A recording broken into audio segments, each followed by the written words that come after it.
Hello everyone, আসসালামু আলাইকুম। আশা করছি সবাই ভালো আছেন এন্ড আপনাদের দোয়ায় আমরাও ভালো আছি। আজকে আমরা যাব হচ্ছে মাওয়াতে।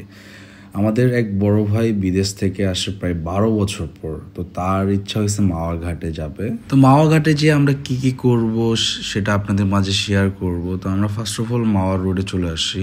তো আমাদের পিছনে গাড়িটা পিছনে থাকার কারণে আমরা তাদের জন্য ওয়েট করতেছিলাম।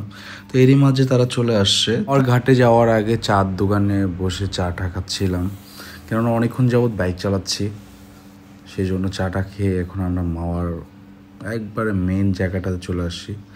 তো মূলত যেটা খাওয়ার জন্য মাওয়াতে আসা। তো ইলিশ মাছটা দামাদামি করে আমরা একটা ইলিশ মাছ নিয়ে নিলাম আমাদের অনুযায়ী। এখন ইলিশ মাছটা কাটাকাটি শুরু করে দিছে। তো ইলিশ মাছ কাটাকাটি দেখতে আমার কাছে ভালোই লাগে। যখন মাছ কাটাকাটি দেখতে আমার আসলেই অনেক মজা লাগে। তো মাছের পাশাপাশি আমরা নিয়েছি কাঁকড়া।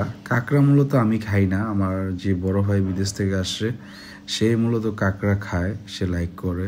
তো তার জন্য 2 পিস কাঁকড়া নিয়ে নিলাম। তো আমাদের মাছটা চুলাতে দিয়ে দিছে, ভাজাভাজি করতেছিল। মাছ ভাজা দেখতে গেলাম আসলে অনেক সুন্দর লাগে। ইলিশ মাছের ভাজাটা আর বেগুন ভাজার স্মেলটা আসলে একটা ওয়াও। তো তার মাঝে আমি একটা ভিডিও নিচ্ছিলাম, সবাই মাছের দিকে তাকায় আছে যে মাছটা কীভাবে ভাজতেছিল। তো মাছ ভাজা শেষ, আমাদের টেবিলের ভিতরে খাবার দিয়ে দিছে। তো খাবারগুলো আমাদের সামনে চলে আসে এখন। তো আমরা এখন খাবারটা ট্রাই করব, খাবারটা খেয়ে দেখবো যে খাবারটা কীরকম হয়েছে। ওদের খাবারটা মোটামুটি ভালোই ছিল।